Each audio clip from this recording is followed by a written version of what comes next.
Welcome to the dark side of travel. So you've dared to come jaunt with me. Thank you. Let me introduce myself.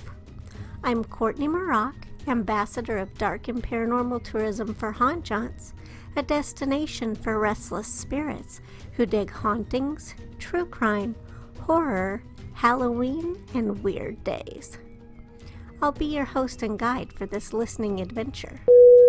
Looks like we've been cleared for takeoff, so buckle up, sit back, and enjoy the ride.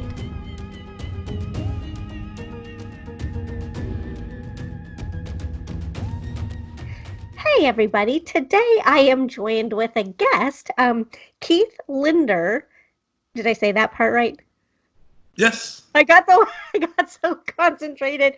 Did you write that book, The Bothell Hell House? Oh yeah.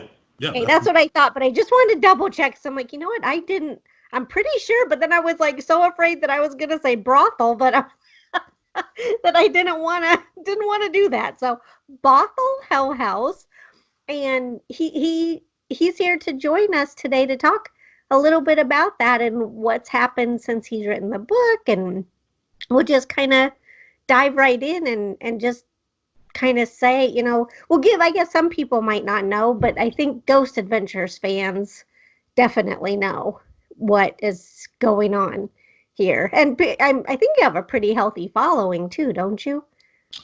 Yeah. Over the years, I've developed a following on YouTube, which is where most of the videos and evidence reside. And you're right, I was on Ghost Adventures Demons in Seattle episode 2015. Was recently back on the Travel Channel for a new series, my horror stories, and my episode or my interview is more like an interview versus an actual episode, but an hour-long interview reenactment of the events that happened in the Bothell House. And yeah, we could talk about the Ghost Adventures because I want to address portions of that episode and what happened during and after that episode aired. Oh, well, and let me ask you, we'll just dive right into that. Well, we can kind of set up like well, maybe it'll all come out. We'll work it as we go. But is your My Horror Story, has that already aired or is that an upcoming series? That's already aired and it's been running reruns constantly on Travel Channel. Oh, okay. Well, That's yes, good it's to know. still on there, and it's definitely on Xfinity or Comcast Demand. But yes, My Horror Story is the name of the TV program. The name of my specific episode is Unreal Estate. Unreal Estate is my particular episode. Oh, cool. Okay. So that's something for people to check out, that a lot of people watch the Travel Channel for the paranormal. Now, I don't know how much traveling they really do, but It's all paranormal now. The Travel Channel. yeah, they really need to change their name. Paranormal Travel Channel. Yeah. Okay, so let's talk about how did Ghost Adventures even find you to come out? Was it just because your story was out there, or how did that even come about? Well, Ghost Adventures found me. Me and my girlfriend were living in the house in Bothell, and we had been having, at the time Ghost Adventures found us, about 2 years of what we now know as poltergeist activity. The local media called attention to my case around October of 2014 about the Bibles burning, about the wall markings. And the lead reporter, Elisa Jaffe, interviewed me in the home, and this is on the internet, so people can watch that interview. And she heard the loud banging, she heard the loud footsteps. She told me as she was exiting the house that she was a friend or knew Dave Schrader. Dave Schrader, who's on Coast to Coast and other paranormal radio shows, that she would contact him. And Dave Schrader contacted me 24 hours later and asked me if him and Ghost Adventures could come out to the house. So that's pretty much the domino effect of how Ghost Adventures caught wind. They caught wind through David Schrader. David caught wind through the local TV reporter of Como News in Seattle. And I think Ghost Adventures came maybe 3-4 weeks after. It was early mid-November when they came of 2014. And then the episode originally aired February 28th, 2015. Oh wow, so it all really relatively happened pretty quick in the It was scheme pretty of. quick. It was pretty quick, and the response, the time of them getting there, and even the investigation. What a lot of people are not aware, maybe your listeners will find out for the first time today, and I hope they do, is Ghost Adventures were only in the house for as investigating for 5 hours. They didn't. They came in with two sets of crews, an A crew and a B crew. B crew spent maybe 3.5 days in the home, but they're not investigating. They're doing reenactments. They're getting statements from me and Tina. They're doing wide shots, angle shots, shots of the neighborhood, of the house, and because it's a show. They're doing a show. The A team, which is Zach's team, comes in the last day. I believe it was a Thursday, and they're not really there that long. TV makes it look like they spent amount of time on the property. With us, it was 5 hours. And they stuck to the schedule. They gave me an itinerary before they arrived of what the schedule looked like and our availability. And they were only there 5 hours. And some of the controversy that me and Tina received of individuals, mainly Ghost Adventures fans, were saying, "Oh, it's all fake. Zach Baggins proved it was fake. It was Tina. It was Keith." And that's furthest from the truth because Zach and his crew left with zero evidence. There was little time investigating in the time frame that they were there, and they didn't capture any evidence. And absence of evidence does not mean evidence is absent. It just means for the time window that they were there, they didn't get anything. And me talking to other paranormal teams before, during, and after Ghost Adventures told me you really have to spend a considerable amount of time. 5 hours is nothing. That's a second in paranormal eyes. When you're going after a haunting, a poltergeist haunting, which is an intelligent haunting, these entities can buy their time. They can wait. They're not going to always be easily accessible to the investigator. And that's on purpose because the entity wants to make the home occupants look like they're crazy, like they're foolish, like they're overreacting, like they're exaggerating. It's not as bad as it seems. And I think they got the best of Ghost Adventures by doing that. Oh no. Well, that's disappointing to hear on a lot of levels but it's actually not the first time that I've heard heard about a paranormal show not quite conveying the full picture or maybe staging a couple of things in some circumstances and Yeah, that yeah. happens. Yeah, because keep in Because mind, it's a show. It's an entertainment value. It's a ooh, it's an ah value. And I truly believe had they caught evidence, then the show would have spun it differently, meaning they're coming in riding on white horses, singing hurrah, hurrah. We solved Keith and Tina's problem. But no, 5 hours. And I mean, that's not a lot of time to really investigate a residential home as ours with that much activity. Poltergeist activity is very elusive. It's very evading. You can ask paranormal psychologists or paranormal researchers. Nobody still knows the root cause. There's a lot of theories out there, but still, ultimately, each case is its own case. You got hundreds of poltergeist cases out there, and they're all different, while at the same time they have similarities. yeah, and I think what's unfortunate, so did that kind of taint you? Like, were you kind of hoping, like, before they came, were you like, oh, maybe they'll help give me some answers or figure out what's going on? Yeah, we did. Because keep in mind, me and Tina, we were thrown into the paranormal 2 years ago. When we moved into this house, and this is a brand new house, pretty much. It was built in 2005. We moved in 2012. Two-story home, and lovely neighborhood. And me and Tina had our own separate places of residence, so we were not having activity where we were living prior. And we were not playing with any Ouija boards or looking into the mirror saying Bloody Mary or anything of that nature. We just bought a house and moved in and wanted to live our everyday life. So when the activity started happening around us, we were caught unaware. Some things we did right, some things we did wrong. But when we heard Ghost Adventures had an interest, and I never knew or heard of Ghost Adventures, but I knew of Travel Channel. So I was thinking, these guys travel the world. They do investigative research.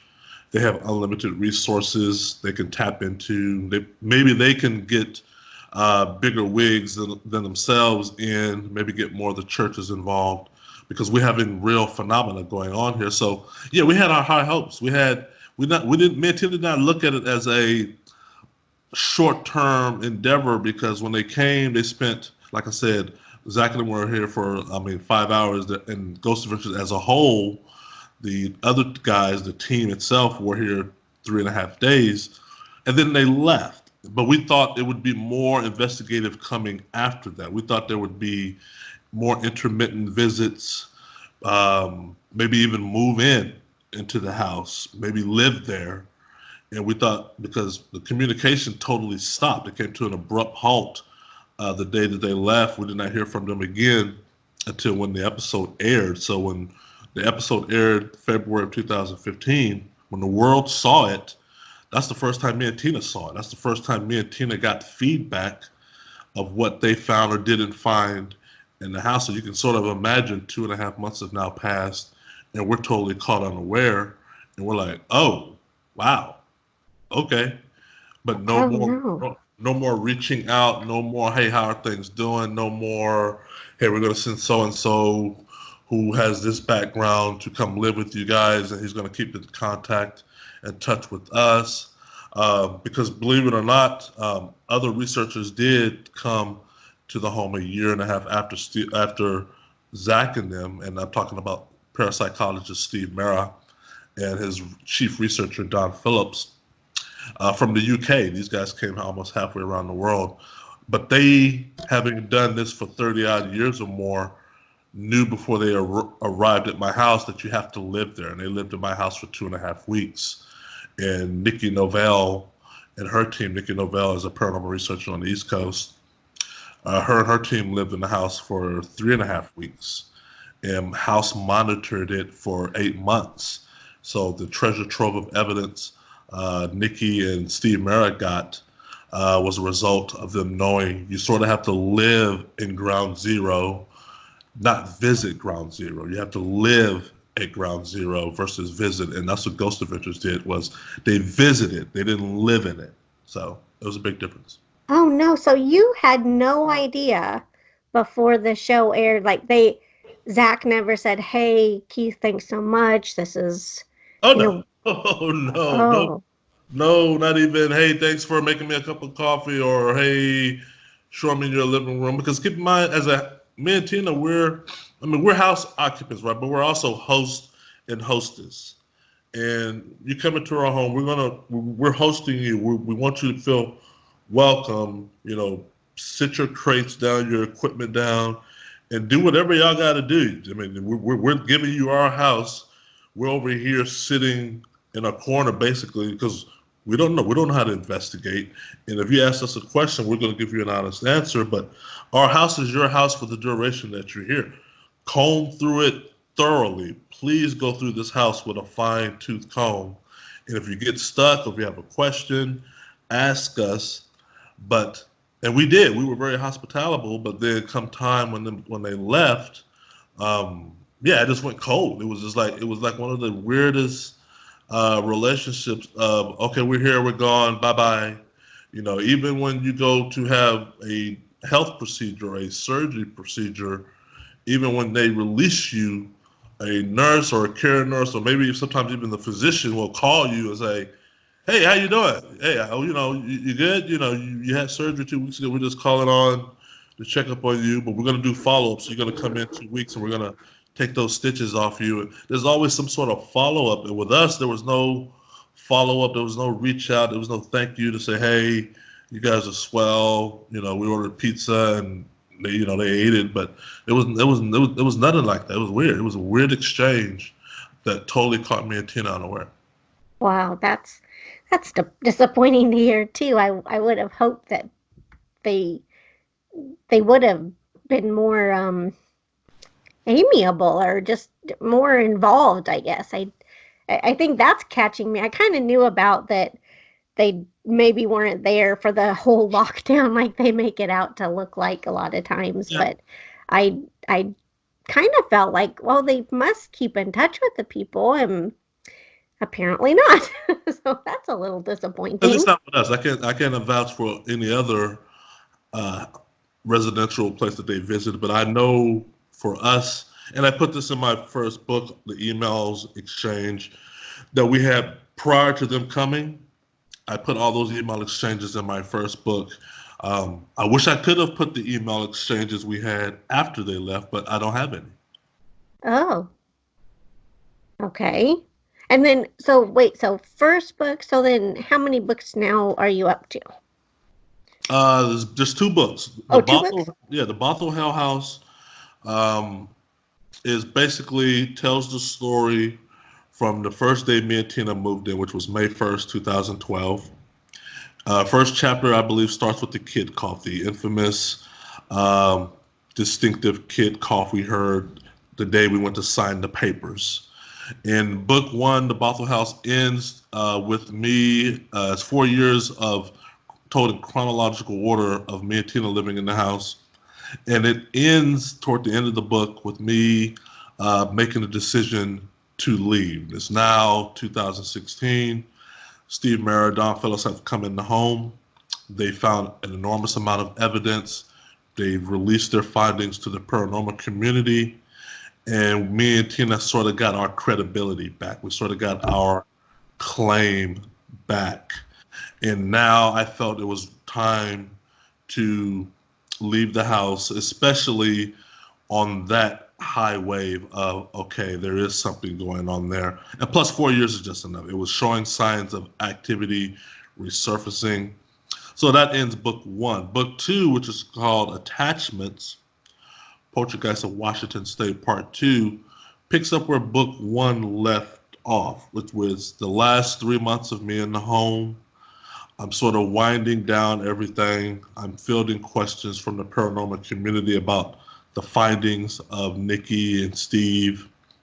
But book two is answering three questions that book one never could address because, like I said, book one was all the activity and us living with it and us dealing with it. But book two, I had to write almost immediately after book one because there's three fundamental questions that were still unanswered. Number one was, why is the house haunted? Why this house versus the 80 odd other houses in the Bothell neighborhood that Keith and Tina lives in? Well, we know now. We know why the house was the way it is. So that's in book two. Also in book two is the wall writings, the black oil. I don't know if you saw the pictures I sent you or if you've Yeah. seen them on TV of the black oily substance on the wall. I always get asked, what is that stuff made out of? And once again, I thought Ghost Adventures was going to take some of that wall uh, back to wherever they go to have it analyzed, but they didn't. So the question was still unanswered, but I did have the wall substance analyzed and vetted, and we now know what it's made out of. So that was question number two, the answer to, and that's in book two. And then finally, probably the most important question of all, at least for me, was, will you be followed? Will Keith Linder be followed once he moves out of this house? And I can tell you based on the pages, the amount of pages in the book of 330 odd pages, yes. Uh, I was followed. And what is that like? What happened once I moved out? What sort of activity have I had or keep having? And so you combine all those three questions and the answers to them, you definitely have a book two on your hands, as well as all the evidence that Steve, Mara, Don Phillips, and Nikki and her team found. The parapsychology or the scientific establishment of parapsychology that Steve Mara leads in the UK, Their first visit to the house, they uncovered, I should say, 424 EVPs. Holy cow. Uh, Over 80% of these EVPs are listed as Class A EVPs. I'm not talking about low noise, grunt sounds, hard to detect noise. Hey, it could be a whisper, it could be a truck backing out of a parking lot. No, I'm talking about conversations. I'm talking about multiple spirit voices, male, female, child. There were a few child voices captured. There were a lot of female voices captured. There were a lot of voices with Irish accents. And that was just their first visit to the home. They made 2 repeated trips to the home, Steve Mera and Dawn did. The second trip, they had counted, I believe, 120-something odd EVPs. Once again, Class A, Class B, in addition to all the other anomalies like the EMF disparities and whatnot, as well as witnessing eye phenomena or movement phenomena themselves, and hearing disembodied voices in the home themselves. Steve and Dawn heard the disembodied voices numerous times. They saw objects move at will. They saw a ball teleport through the kitchen table.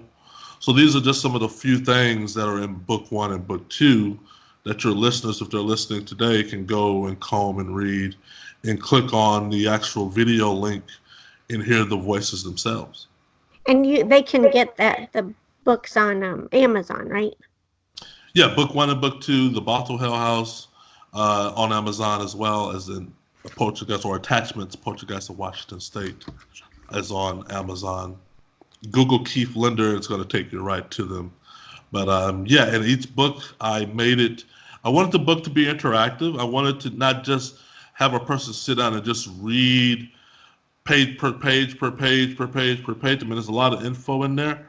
But I also wanted the listener to, when you get to chapter 12, when titled Loud Bang, me being an IT professional, I was fortunate to capture some of the loud bangs. And sometimes I left the camera running continuously when we go to bed, me and Tina, and a shoe would be thrown or an iron would be thrown, or you hear a loud bang, and the camera would capture that, meaning the loud bang. So you can hear that. You can click on the video. The video has been shortened to 20 minutes versus the 8 hours that it was running, to where you can listen and wait for the loud bang to appear, and then judge for yourselves, as well as hear the voices. It's not me and Tina's voices. These are different voices. And this is spread out throughout the chapter. Whatever the event happened, I put it in the chronological order in which it occurred in that specific chapter. So when I come home and I see my house destroyed or the wall writings for the first time, there's video of that, of me walking in my office, seeing my office destroyed, the new wall, 666, upside down cross, upside down man, stick figure. Yeah, your viewers or your listeners can listen to that. And more importantly, if they have headsets on, listen to the murmurs and the voices talking underneath mine as I'm surveying my own damage. Because let me tell you, it really, when you hear it for the first time like I did, and I never heard the term EVP until somebody told me what that was and what that is, oh, it just really riddles the mind, because you're like, what is that? How can that even happen? Yeah. That's, I do a podcast with my two of my friends, Dee Dee and Sarah. It's called A Haunt Mess. And we don't have to even leave. I don't know what's happening. It so far has never happened when I'm just doing this podcast. It only happens with them, and we have the weirdest things. And they're more investigators. I just like to travel around and, very interested in the paranormal. But even them, they're like, I don't even know what's happening. Like, it just gets you when you hear that, because you're like, wait, how can this even be happening? It's very unnerving. Yeah, I mean, you hear conversations. I'll give you an example, and it's in book 1. Steve Mera and Dawn are setting up video equipment in the hallway. They're trying to get ready for the night shift, I should say, of them investigating till sunrise, and they're setting up equipment in the hallway. And upon review of them setting up video equipment, you hear two male voices, and one of the male voices is whispering, "It's a camera. It's a camera."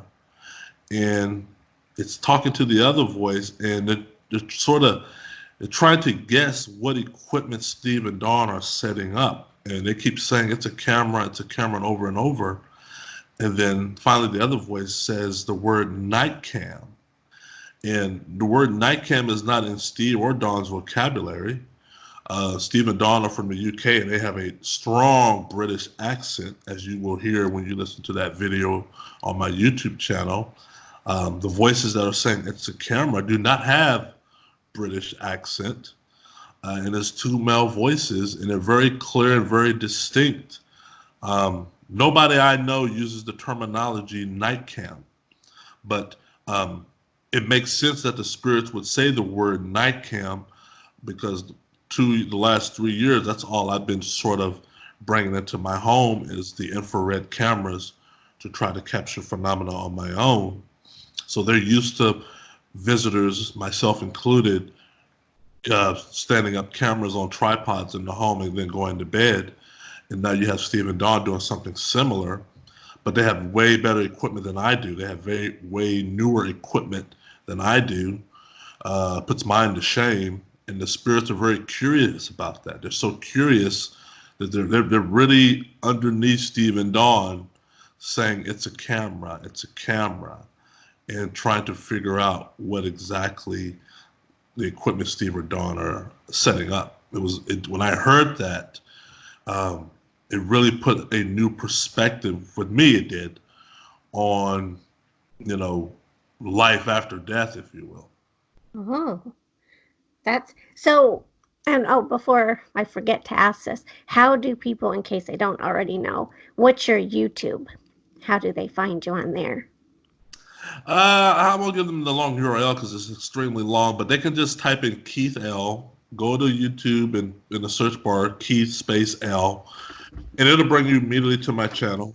There's over 600 videos on my channel, so you'll know it's me. You'll start seeing things like Bothell Hell House or Demons in Seattle, and you'll see me. And those videos, they'll be able to see right away that, like, okay, that's good to know. Just so that people, I was like, I try not to assume that people know and help them out, but they might already know. So if you know and you're listening, then just, ignore this part, fast forward a little. So what about now you're in your new house and are you and Tina still together? I think you said you weren't, but. No longer together. Unfortunately, the bad showing of how she was portrayed on Demons in Seattle, and then the events happening in the house, put a strain on our relationship to where we're no longer together. No. Oh, I'm very sorry. I'm very sorry to hear that.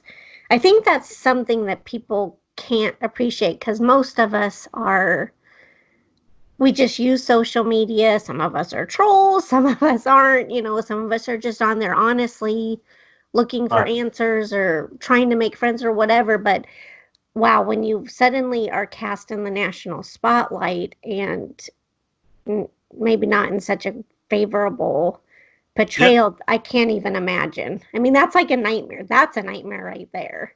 Yeah, I mean, it was really hard because nobody likes to be called a liar. I mean, me and Tina, we were having and we still do, we were having a very successful, productive life. And we were in our mid-40s at the time, and nobody's sitting around their couch after moving into a new house. So you know what?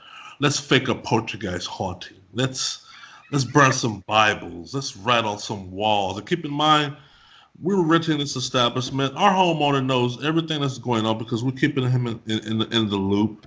No homeowner in his rightful mind is going to let tenants burn walls and burn Bibles in his house and then go public with it. And then go just like, they would put a stop to it. They would put a cease and desist. They would evict us out. They would kick us out. We'd be in all kind of court. And to hear the trolls or hear the skeptics say like, "Oh, they made it up," or their attention seek. Really, nobody seeks attention for this stuff. My job knew about this because they see it on the news and they see Keith folding his burnt Bible on his kitchen table. They know Keith is not setting fires to Bible. Who wants to work with a guy and say, "Hey, Keith, how was your weekend?" "Oh, I burnt 2 Bibles today." Yeah. Nobody once does that, and so it was always me scratching my head like, how do people make that leap to they're faking it, or they're attention seeking, or it's Tina, or it's him, and they're spray painting on the wall. And I'm like, y'all must really have a low regard for the humans to think that we just woke up one day and said we're going to burn 3 Bibles as if one wasn't enough, or we're going to spray paint. My mom is still alive. My family, I have relatives. My mom didn't raise her son to fake a poltergeist haunting. How does that conversation come up on Thanksgiving? Hey Keith, how's that hoaxing going? It's just the logic always never made sense to me how people made that leap of they're faking. That's yeah, and it's funny because some people do fake, and they are definitely they're totally the attention seekers, and like you said, they're why do people like that's personally fascinates me. Like I want to talk to somebody who's an admitted hoaxer because I want to know why, and somebody who's been called out, not somebody. I mean. Yeah. That's been called out but admitted it, not somebody such as yourself. I'm not saying you're a hoaxer. I'm just saying that Well, yeah. why? What's the mentality? Because like what you've gone through, it just four can't years. be Yeah, fun. 4 years. It was 2 years before Ghost Adventures caught the story. It was 4 years until I finally moved out. No, but who hoaxes that long? You're right. There are hoaxing on the internet for people to gain viewership or Yeah. likes on their YouTube video. But But why they're not, would you live your life like that? You yeah, wouldn't. they do that. But to say somebody is going to move into a house and all this is easily verifiable, and I'm glad we were renting the home than owning it, because nobody's going to hoax and set fire to their own home, and it's not theirs to set fire to begin with. And like I said, it went public 2 years after the fact of us having horrendous activity. And that was still going on, but you can find no record of me getting kicked out. You can find no record of arson. You can find no record of vandalism, meaning self-vandalism. And like I said, book 2, we know what the wall writing stuff is made out of. And if your listeners are really, some who are really skeptic, then look and see for yourself and find out what the wall writings were made of. And you're going to know automatically it's not something you can buy in a store. It's not something you can buy at Home Depot, a paint store, Walmart, or anything, or Sears. And it would have been good if Ghost Adventures had analyzed it, because then they could have been able to ones or been in a better position than me to explain it. But they didn't. I had to continue what they didn't do, and I found out what the wall stuff was made of. And now all that's on the internet. So that's on my channel. It's in my book. But yeah, the trolls, and I So know. what was it? Can you say, or I do know. you? Oh, the wall substance. I can say it because it's already out there on YouTube. Is the black oily substance was determined to be bone black. Bone black is a very high black pigmented paint. It's organic. It's also called bone char. And bone char is made out of incinerated buffalo or bison bone. It's used. Okay. It was used. Wow. It was used in the 16, 17, 1800s. It's a form of pictography paint. Native Americans used it for pictogram, for calligraphy. Rembrandt and Picasso, it was their favorite go-to form of black paint due to its organic compound. And it produces, get ready for this, it produces its own binding agent called Dippel's oil. Dippel's oil is a derivative of bone black. And Dippel's oil, which is a yellowy substance, which we had also leaking or seeping through our walls a lot, um, is basically the adhesive to the bone black. It serves as an adhesive. It's what allows the paint meaning bone, char, bone ash, to adhere to the wall surface. So yeah, when you take a buffalo bone, everything except the head, everything except the skull, and I think it was incinerated up to 1600 degrees Fahrenheit, I believe, you will get a black ash. But it's ash. Now keep in mind, it's ash. It's very dry-like substance, and you would have to pour from that the Dippel's oil to make it applicable or to be used as paint. But it was highly used by Native Americans, and that's what we found in our house, and it made sense. Some of the reasons why the house was haunted ties back to the Native Americans in Bothell.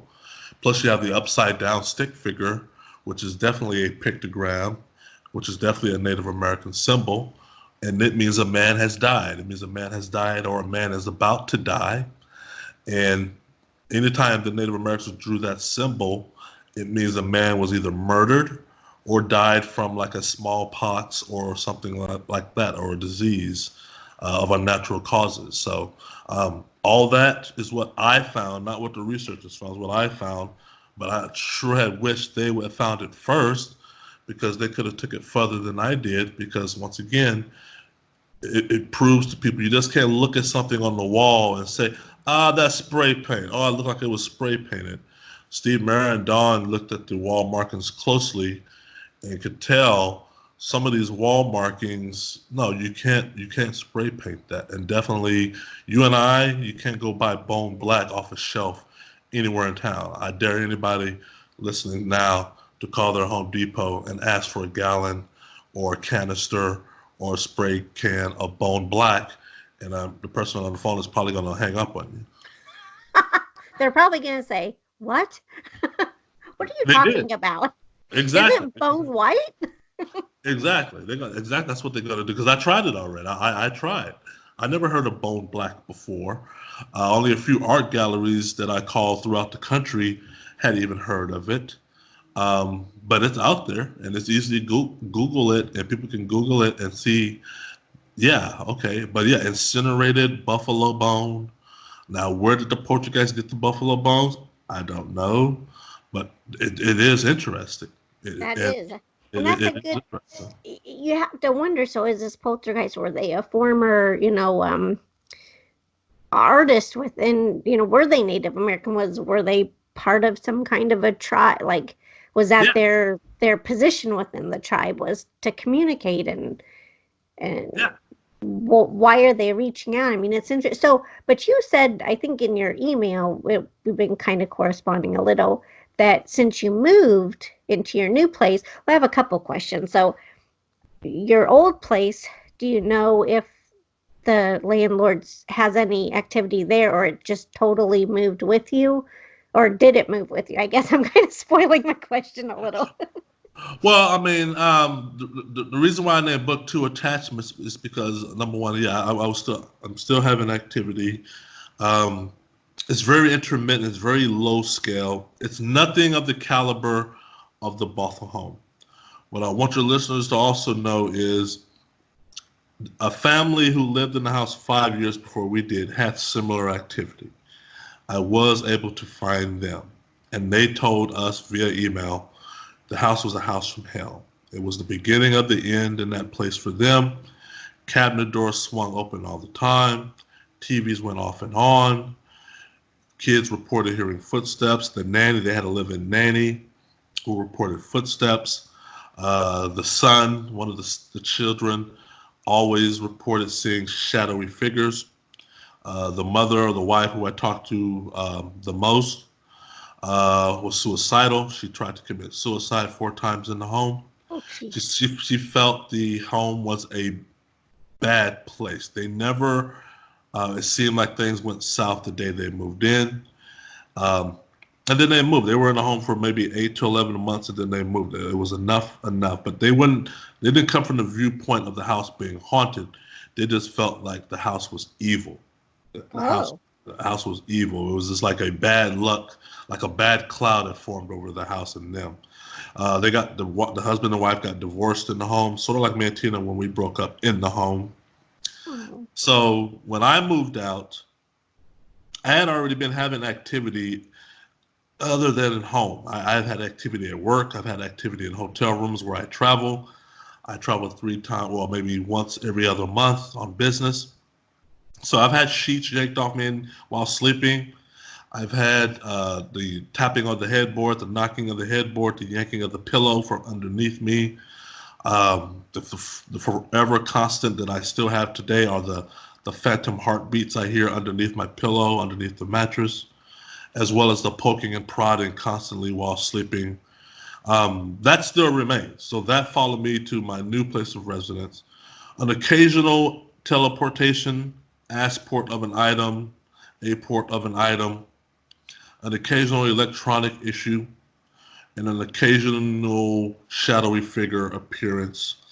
But night terrors, nightmares still remain. The poking and prodding still happening. The last physical phenomena that I can attest to, meaning an object moving, was November of last year, where a cup that was sitting on a table just all of a sudden reappeared underneath the table, shattered in pieces. There was no travel whatsoever. It was just 1 second on top of the table, next seconds underneath the table, obliterated. That happened in public. I was in a public restaurant, and my date at the time saw that. Notice I said at the time. And then a water puddle phenomena happened day one of me moving into my new place, of water dripping from a dry ceiling, who, once again, I had the building engineers test and analyze, and they could not determine root cause.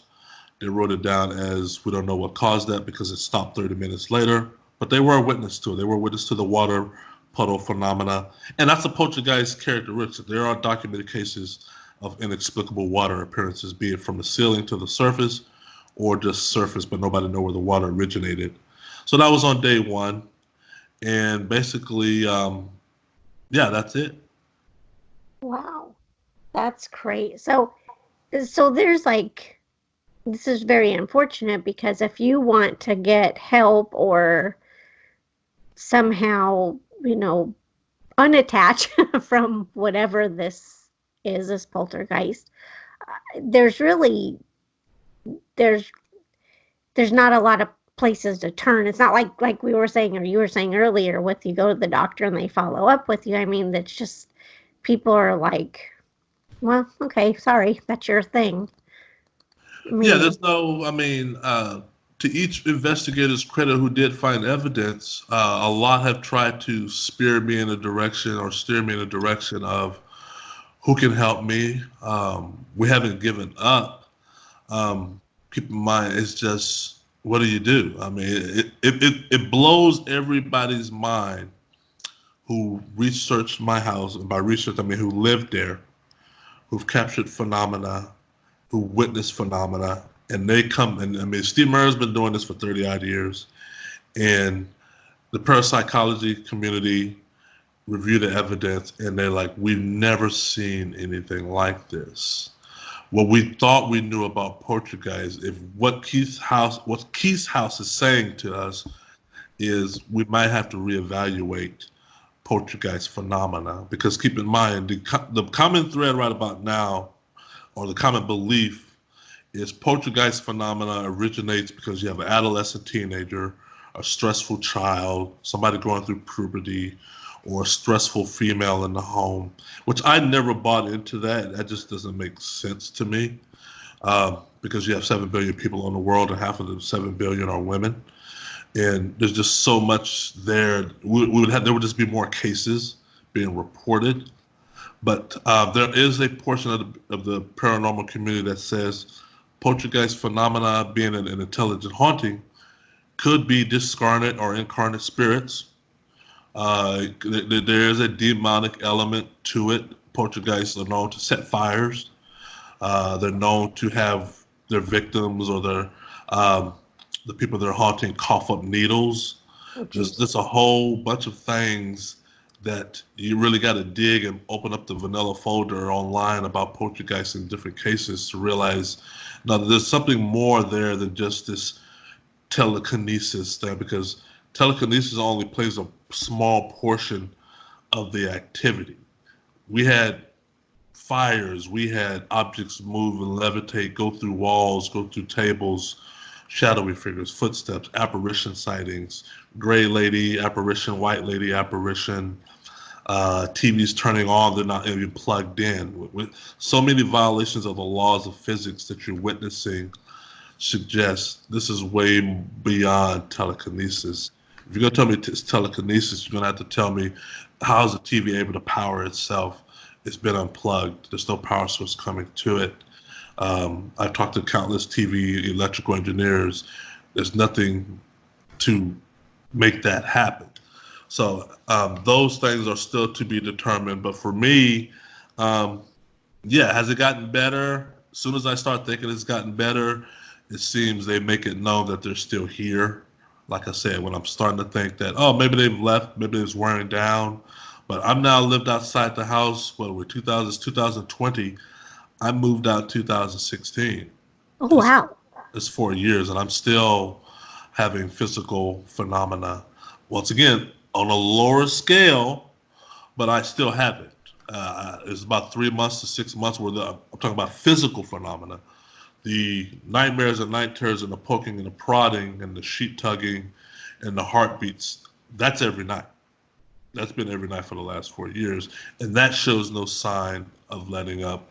And once again, if individuals want to hear those heartbeats themselves, it's on my YouTube channel. It's in my book too, because I went out and bought expensive, very expensive, sensitive digital stethoscopes and captured the heartbeats because I can hear them clearly, but you can only tell people so much and they still kind of look at you funny because what is a heartbeat doing coming from your pillow? What is a heartbeat doing coming from your mattress? I'm not even on the mattress. And you put these digital stethoscopes that can magnify sound 100 to 1,000 times. And it's digital, therefore it captures it and makes it to an AVI file, MP3 file, and easy accessible online. And that's what I did. I put it online so individuals can hear those heartbeats. I've had the medical community hear the heartbeats, meaning heart surgeons and doctors, nurses, EMT, and the heartbeats are not human. They're not human. And anybody, you might have somebody in the medical field listening to you that's a nurse or part-time nurse or a doctor or whoever. Listen to the heartbeats and you'll know within a few seconds because people in the medical field know heartbeats like the back of their hand because that's the first thing they do when they walk into a doctor's office is take your heartbeat so they know. And people can listen to that and make their own decision as to where that is coming from and why is it coming from. And that's what's interesting about that is, I'm sorry, I'm getting some feedback in here. You hear those heartbeats even when you're traveling. Yes, in hotel rooms. Yeah, yep. So it's not like, oh, just get a new mattress or a new pillow because that comes with you. Yeah, I tried that. And you bring up a good point. Yeah, I tried that remedy several times. And like I said, mattresses are expensive. But hey, yes. If you want an omelet, you got to break a few eggs, right? So you're throwing away maybe a $800,000 mattress or a $1,000 bed. But hey, if that's what you guys take for me not to hear heartbeats anymore, I'll do that. And I did that 2 times. But guess what? You still hear them. You still hear them. And then when I start hearing them in the hotel, usually on day 2, because when I travel at weeks at a time. So I'm in the hotel 5 nights or 4 nights. And usually the first night it's okay. It usually takes them about a day or 2 days to catch up with me. And I don't know if it's really catching up, but I'm just saying that because it takes them 48 hours before I start hearing the heartbeats again. Oh. Yeah. Do you ever just wish, like, maybe I'll go someplace that they'll really like and they'll just stay here instead? I wish. I mean, I've been to Hawaii. I wish they stayed there. I've traveled over 5 hours of salt water. I wish they would stay there. But they are they are no. Oh, man. I think that's what I'd be saying. Hey, if you happen to see anywhere you like when we're here, just feel free. Make yourself at home. I won't miss you. Right. You don't have to do that. Yeah, maybe just say, my feelings won't be hurt, really. Yeah. Have you ever... Oh, go ahead. No, I was just making a joke. Yeah, they could bring your carry-on luggage, not your check-in luggage. Yeah. And hopefully it'll get lost and you can stay searching for that and haunt the baggage. Oh, Exactly. baggage people won't like me for saying that, but have you ever tried, like, which techniques, like, have you ever said, like, hey, okay, clearly you want my attention, let's be friends. Like, I know a lot of people will say, just don't annoy me, or please leave me alone, or you Yeah. can stay, we can live together. But have you ever tried, like, all right, you want to be friends, let's be friends? Um. Yeah. No. I mean, I've said those words and phrases inside the Bothell House, and even over here. Um, but seeing them with your naked eye, um, there's no friendship there. There's no. Even if they're not your friends. They don't They want to be. they don't want to be your friends. Um, we Would that did. make them more mad, do you think, if you said something? Like, would that almost It be did like in the Bothell. provoking? It did in the Bothell. Every time we would try to talk and say, "Hey, can you guys be quiet?" And like, can me and Tina get 8 hours of sleep? Y'all been racking around, and if you're not gonna go into the light or whatever, it'd be good if we. But they would throw stuff at you, or they would make the activity worse while you're sleeping. It's almost as if they were saying to themselves, we're getting on. Oh, it's working. Oh, We're getting on their nerves. Yeah, oh, and they would double down, triple down on it. And one that's time, rude. yeah, and you get it's very disheartening when me and Tina are smudging because we're advised to smudge to clear their energy, and we would try anything once. So we're trying all these recommendations, and some would quiet the house down for a few days. Some would make it worse right then and there. But here we are smudging, and you come back minutes later, and they've taken your smudge stick and wrote on the wall with it, which implies, psychologically to you, me and Tina, that doesn't work. It's almost like, you shoot a bullet at Superman, he's gonna spit it out back at you. It's like, dude, really? You know, and so they would take your sage stick and they would manipulate them. Sometimes right there in front of you. One of the paranormal investigators had her sage stick light by itself. She was like 2 seconds from lighting it herself, and the spirits lit it for her. Like, oh, we'll get that for you. You ever seen those Wow. movies where the person's about to light a cigarette, the person standing next to him does it for him? Like, let me get Yeah. that for you. Well, that's what it was like when she was about to light her own sage stick, and the spirits lit it for her. So you see that, and you're like, okay, well, that's not going to work because they're lighting up sage sticks. Oh my gosh. They don't even. So, like, I'm sure you probably have, but like the salt around the house and all that stuff, Oh yeah, none of that. salt around the house, window seal, front door, all kind of salt. You name it, kosher salt, Epsom salt, uh, Wow. I wonder every if they time. just like laugh at us when we try these things and they're like, ha, you humans, you're so stupid. You don't even know Well, who we are. go to the YouTube channel and watch the exorcism video where Father Roy is conducting the exorcism of the house. It's a 5 hour video. I think it's broken down to 3 parts. And look in the description section because I didn't find these. People who watched the video found them.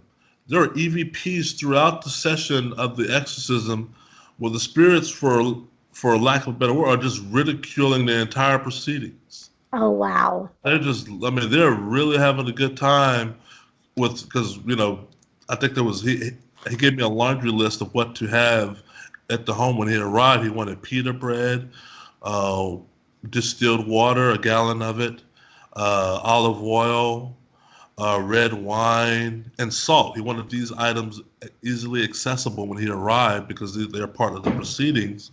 So throughout the 5 hour exorcism, he's using these things, and you hear the spirits just talking underneath him and us, and they're just like, whatever, dude. They're just they really don't care.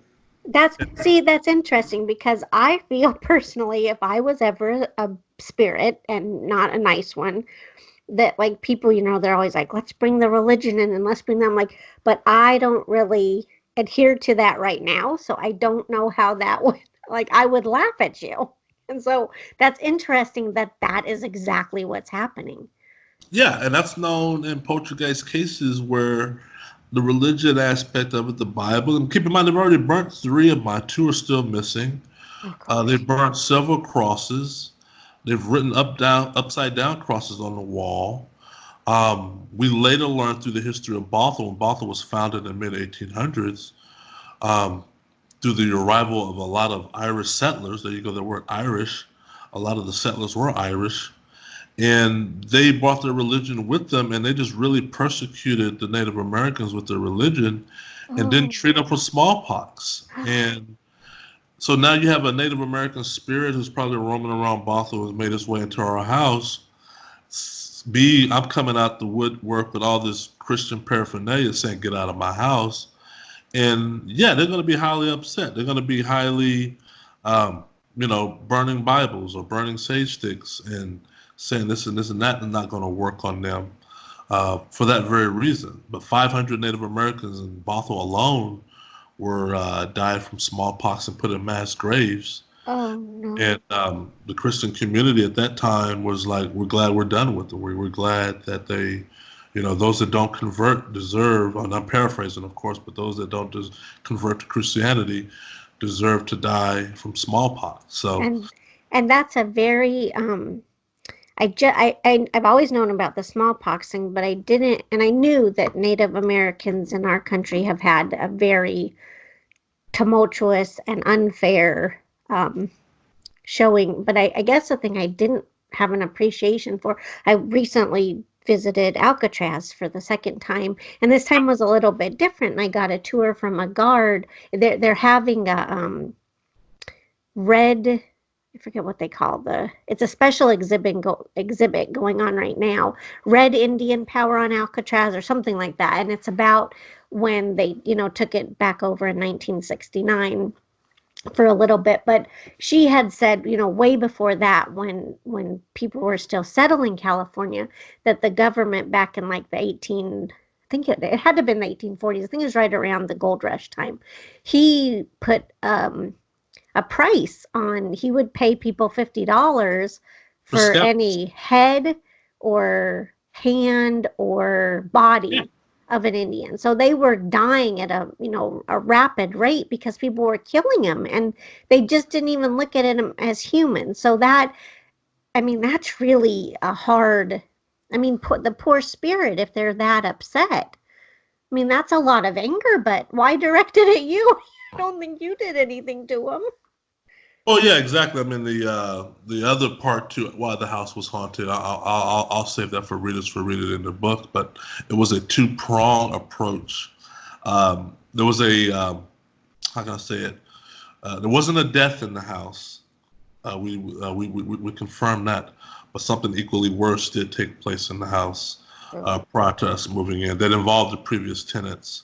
So it was just like a soup, if you will, of bad energy, meaning being brought in from humans, meaning residents, and then bad energy left over from the history of Bothell. And once again, like I said, we still, as a whole, as the paranormal community as a whole, we still haven't really got a grasp of poltergeist phenomena. We really, it's it's multifaceted, that phenomena in general. And my ordeal, me and Tina's ordeal, told in both books, just adds to it answers questions, but it creates a lot more. I mean, it's really you take two steps backwards with one step forward. It's really interesting.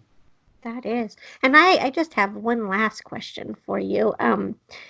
D How do people like, do they ever think like, I might catch your ghost, it might attach to me or your poltergeist? Like, have you noticed a change with your interactions with people? And are you and Tina at least still like friendly, amicable?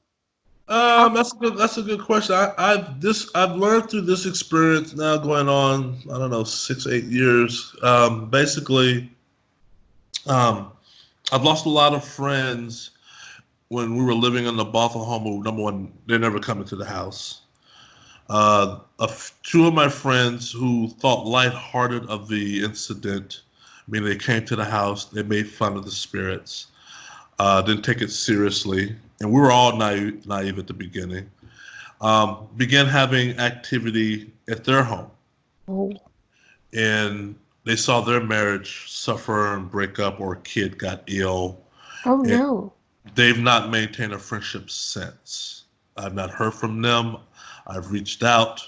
I've gotten no email responses, no phone responses. They really, it's as if they disappeared on the face of the earth. They're still alive. They just this is just a reality too much for them, and I understand it based on what I've seen. Also, I've had friends who, they keep you at arm's length or distance, or they don't want to talk about it, or it's too weird for them. But then I have the flip side of those who are really interested, really intrigued. Typically, somebody or a friend who's lost a relative will ask me questions or things of that nature. Me and Tina, I haven't talked to Tina in over, let's see, a year and a half. We're not enemies. We don't hate each other. We occasionally will bump into each other while out and about because we have the same social friends, or we like the same things like we like to do. So I may see her out and about. I know she's not having activity according to her, for what she told me, and that's good. That's good. I'm glad she's not experiencing what I'm still experiencing. But other people, like coworkers or people that I hang out with, the only people that I've noticed that have activity, I'm talking about now, ever since I moved out of the house, are the women that I've tried to date. Oh.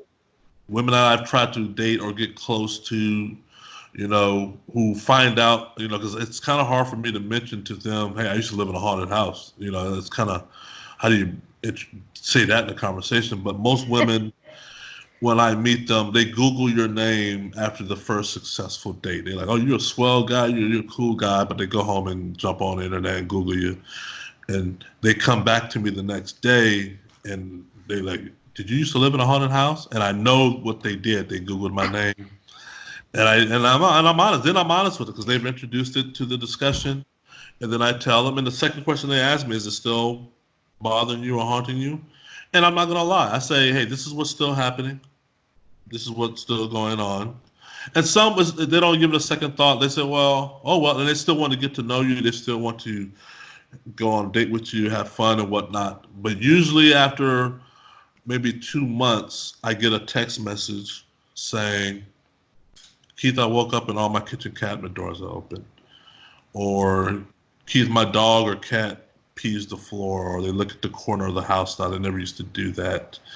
One of my dates texted me. She says the doorbell rings and I go to the door. There's nobody there, and then I never hear from them again. Oh no. Yeah, I never hear from them again. Or the one date who was at my house, and she saw the shadowy figure. She saw it better than I did. We were watching a Netflix movie, and she was the one that was very cavalier when she found out about my house is haunted. She's like, "There's nothing that can get me. God is my shield." And da da da da da da. She was like, "Spirits, they can go to hell. There's nothing." And I wanted to tell her, "Don't say that. Have your belief. It's okay to have your belief and have your shield around you, but don't get it all into the weeds of, oh yeah, no, y'all can't do nothing to me, because then you're gonna challenge them, and they love a challenge. They love a challenge, and they hear everything. So one day we're watching a movie, and the shadowy figure just runs across the room. In between us, it's between the couch and the love seat, and she saw it, and she leaped up off the couch, and it disappeared, and I saw it out the corner of my eye, and then she looked at, did you see that? I'm like, yeah, Oh no. that's them. And she said, is that them? I'm like, yeah. She was shook. She was visibly shaking the remainder of the night. And then, of course, next day she sends me this Dear John text letter about, you're a nice guy, da da da da da, but I can't go through that. And I understand, and I totally get it, I understand, but I always tell people, seeing is believing. You can be cavalier as all as you want. When they reveal themselves to you, your cavalier, your being braggadocious goes out the window. And it really humbles you because now you realize, and I have no problem telling people, we're not at the top of the spiritual food chain. We're not. Oh, that's a good way to put it. And they recognize that, and so yeah. I really love that. I'm going to be using that, and I will definitely credit where did I get that. Oh, okay. But it's true. Because I believe that's true. I do too. I think a lot of people think they know what they're doing and whatever, but you know what? You're here, they're there. I think they kind of have a little bit of the upper hand. A little Let's bit, just a face little, it. Yeah. just a little bit. Oh, your keys are missing. Can you get them back? It's like, where did your keys go? Oh, I just set them here. Oh, they're in the netherworld now. Good luck getting them back. Good luck with that. Yeah, But you're an expert, so have fun, exactly. experting You're you. an expert. Yeah. So funny. But well, I guess I just have one other thing to say though, in regards to the whole, with the that would be, I think, a little bit lonely because I haven't gone through a haunting like you at all. I've had things happen, but not like what you're having with poltergeist activity. But I had cancer, and it's interesting. People treat you different, when you're going through it. There's multiple levels, and some people pull away, and some people want to be helpful, and some people could care less. And it's I kind Yeah. of relate to people going through something that other people can't.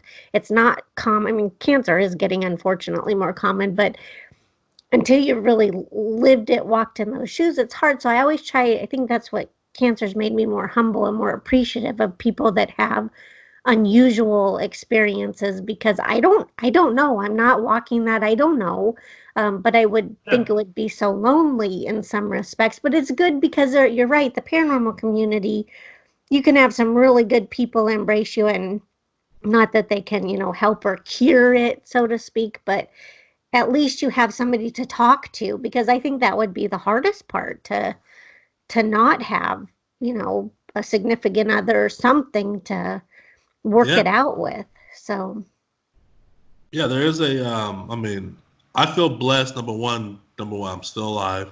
I have my health, have my job. I have my best friends. I have my family. Um, and I try to look at a glass half full versus half empty. The information that I was able to get from this house in this case is going to outlive me. It's going to outlive Ghost Adventures and Steve Murray, anybody, and it will be viewed and looked at and hopefully analyzed for the years to come. And hopefully one day somebody will be able to connect the dots as to, you know, what or how or why is this phenomena? What is it exactly? But I'm just I spoke in the will, if you will, of telling my story. And I'm always honest. I'm not sugarcoating. I will not pull punches with our ordeal. Three Bibles did catch fire. I would tell people over and over. Um, so they can make of it what they want to make of it, because it's going to challenge each person's own belief system once they hear all the information. But for me, I'm a positive guy, and I think that's what's sort of still carrying me through. I can easily fold up, crawl under my bed, suck on my thumb, and grow long fingernails and long hair, and people be like, "What happened? What came of Keith Linder? Oh, that Bothell House got to him. He never landed on 2 feet again after that. I could easily do that. Um, I thought of that. When you have heartbeats relentlessly beating in your ear at 2 a.m. in the morning, and you got to be at work at 6. oof. So it does take its toll. But I just realized, no, you just got to keep trucking along. Unfortunately, Rhonda, she's no longer with us. The previous house tenant, she did commit suicide and Oh, was successful in her endeavor, uh, because it just got too much to bear. She never did land on 2 feet after that house. So the house did claim a victim. There is a death associated with that house. So oh um, no. I feel blessed to say, and I'm trying to, you know, do it for her, do it for myself, and do it for anybody else, because you don't wish this on anybody, not even your worst enemy. And I know there are people, because they come up to me and they're like, "Oh, I wish that happened to me," or "I wish, can you give me the address to the house so I can go sleep on the porch or something?" I'm like, listen, Oh, you say that because you've been watching paranormal shows on TV. Nobody wants this stuff. Nobody who's lived through this is purposely wants this stuff. You say that now, but you like me need 8 hours sleep. You like me need to eat. You're married, you got kids.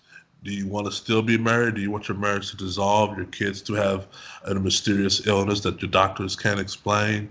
You want your medical bill to go up? You want all these things? So you don't take it all into account. You just take, it looks cool on TV. It looks cool to go under a basement at 3 o'clock in the morning with a flashlight and a K3 meter. That looks cool. That's not what this is. That's just TV talking to you. Stop saying you wish this happened to you, because if it did, trust me, you would not last a few seconds. You just wouldn't. No. That is definitely, and be careful what you wish for. Do not, you don't want that. Mm-mm. You don't want. Wish for winning the lottery or something. That's a more positive one. That's more positive. Yeah. Wish that. I always wish that. Yeah, me too. Be helpful about my ticket. That's funny. Well, I won't keep you much longer. I just want to thank you so much for sharing, your story and coming on and talking to me. And I really just appreciate your time very much. Oh, thanks for having me and responding to my emails. I know we had a lot of exchange back and forward, but we got it done. We did. I was a little bit, I'm not on Twitter that much, and I always forget to check the messages, and I'm like, oh my gosh, this guy's going to think I'm a space cadet, which I am, but I'm not quite that bad. That was bad. So anyway, thank you for being patient with me. Oh, no problem. That was wonderful. It was a good back and forth today. I'm glad we talked.